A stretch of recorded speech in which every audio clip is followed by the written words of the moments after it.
Hello and welcome to be curious with Gaurav.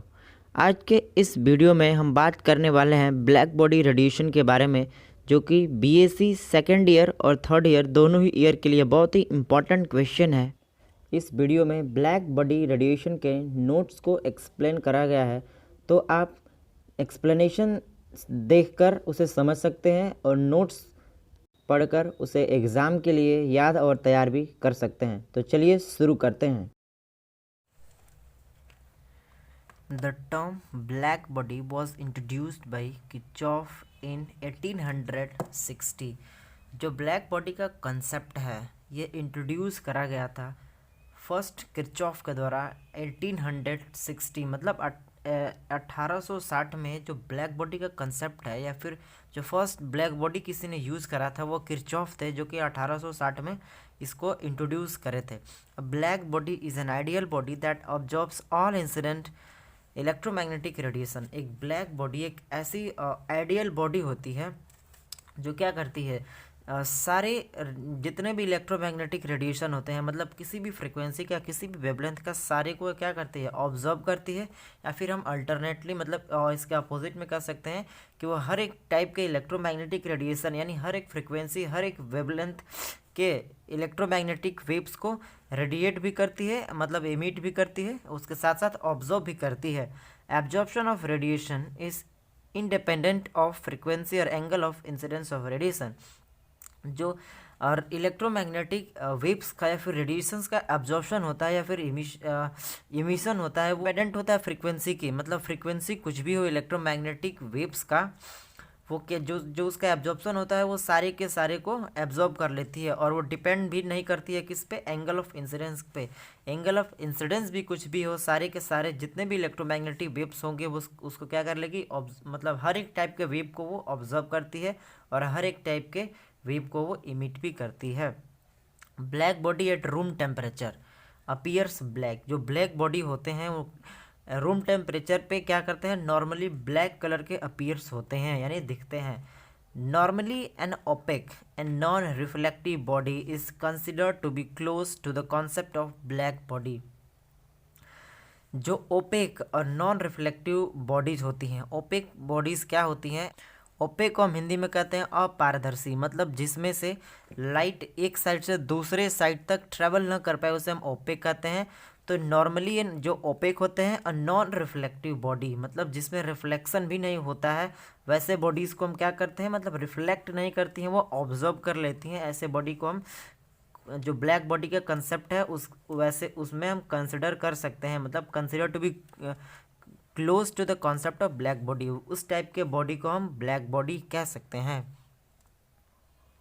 A black body in thermal equilibrium emits electromagnetic radiations called black body radiations। जो black bodies होती हैं वो thermal equilibrium में क्या करती हैं, electromagnetic waves को इमिट करती हैं, जिसको हम क्या कहते हैं, ब्लैक बॉडी रेडिएशन। यानी इलेक्ट्रोमैग्नेटिक रेडिएशन को वो इमिट करती हैं, जिसको हम ब्लैक बॉडी रेडिएशन कहते हैं। थर्मल इक्विलिब्रियम क्या कहता है, क्या होता है, अगर किसी बॉडी का टेम्परेचर कांस्टेंट है तो उसे हम क्या कहेंगे कि वो थर्मल इक्विलिब्रियम में है। थर्मल मतलब होता है टेम्परेचर और इक्विलिब्रियम का मतलब होता है कांस्टेंट, मतलब स्टेट चेंज ना हो, यानी टेम्परेचर कांस्टेंट हो, तो उसको हम कहेंगे कि this body is in thermal equilibrium. The radiation is emitted according to Planck's law, not by the body's shape or composition। जो रेडिएशन का इमिशन होता है वो प्लैंक्स लॉ के अकॉर्डिंग होता है, प्लैंक्स लॉ के अनुसार होता है, not by the body shape और कंपोजिशन, ना कि बॉडी के शेप पर डिपेंड करता है, ना ही बॉडी की कंपोजिशन पर डिपेंड करती है। मतलब किस किस एलिमेंट का बॉडी बना है इस पर डिपेंड नहीं करता है, कंपोजिशन पर डिपेंड नहीं करता है, ना ही शेप पर डिपेंड करता है। वो किस शेप का है इससे कोई फ़र्क नहीं पड़ने वाला है, बस वह एक ब्लैक बॉडी होना चाहिए।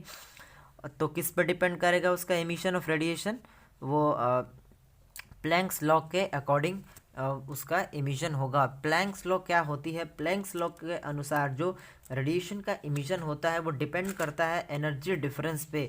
मान लीजिए एटम इमिट कर रहा है, फर्स्ट एक्साइटेड स्टेट E1 है तो वो जो, और सेकंड एक्साइटेड स्टेट E2 है, तो जो रेडिएशन को इमिट करेगा वो क्या होगा, E1 माइनस E2। मतलब E1 एक हायर एनर्जी लेवल है और E2 एक इससे लोअर एनर्जी लेवल है। मतलब ये फर्स्ट एक्साइटेड स्टेट है, ये सेकंड एक्साइटेड स्टेट है। तो जब वह रेडिएशन को इमिट करेगा तो उसका जो एनर्जी होगा वो E1 माइनस E2 यानी एनर्जी डिफरेंस के इक्वल होगा।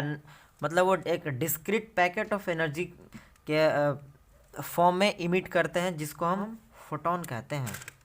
नेक्स्ट है a black body has two notable properties.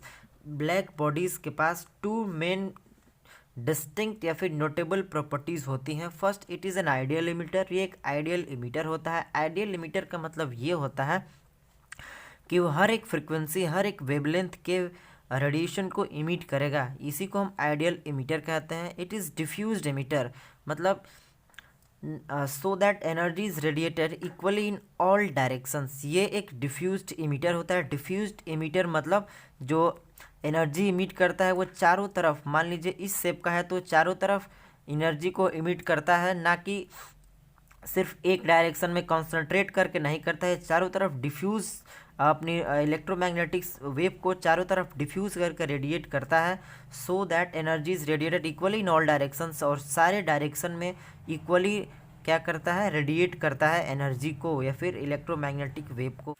A black body in thermal equilibrium has an emissivity 1। मतलब एक जो ब्लैक बॉडी होती है थर्मल इक्विलिब्रियम यानी जब टेम्परेचर कांस्टेंट हो तो उसकी इमिजिविटी क्या होती है, 1 होती है। इमिजिविटी क्या होती है, इमिजिविटी हम उसके एबिलिटी को कहते हैं कि कितनी एनर्जी, कितनी रेडिएशंस को इमिट कर सकता है। एक जो ब्लैक बॉडी ऑब्जेक्ट होते हैं उनकी इमिजिविटी 1 होती है, और जो एक परफेक्ट रिफ्लेक्टर होते हैं उनकी इमिजिविटी क्या होती है, 0 होती है। मतलब वो